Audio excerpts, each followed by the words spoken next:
Malakas ang ulan, dulot ng bagyo at nagdudulot ng baha sa Bacolod City. Yung nakita natin dyan, Oo. na malakas ang agos. Kumustahin natin ano ng sitwasyon ngayon. Baka humupa na. Christine Semeliano, kumusta na ang Bacolod City? Lalo bang tumaas ang tubig? Yes, Kuya Jen and Nelson, ngayon ay humuhupa na din yung tubig.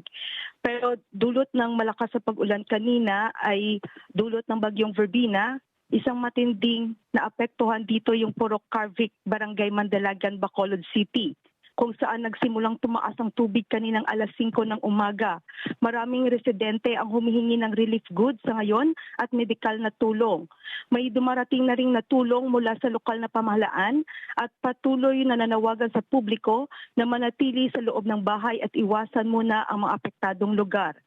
Samantala, suspendido ang trabaho sa government offices at classes sa lahat ng antas ng parehong public at private schools.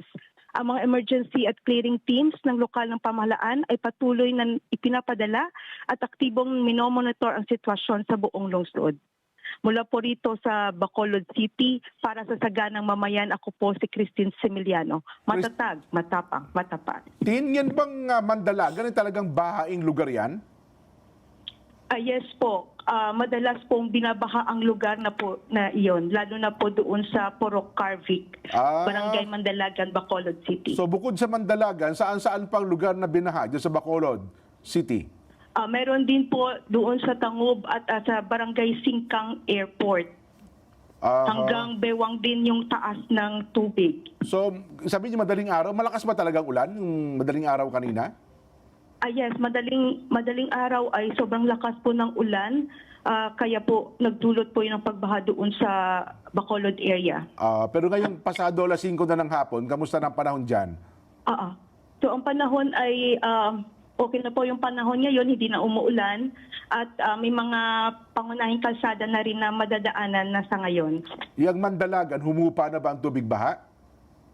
Humupa na po yung tubig baha sa ngayon po. Ayan. Wala namang naiulat na namatay, nasugatan sa buong Bacolod City, Tin? Sa ngayon ay wala naman pong naiulat po ukol sa may namatay o lubhang na sugatan po. Ayan. Kamusta man naman kasi Manwata? Maayo man? Maayo man at nasa maayos naman po na kalagayan po. Tin, salamat ha. Magandang hapon sa mga taga Bacolod.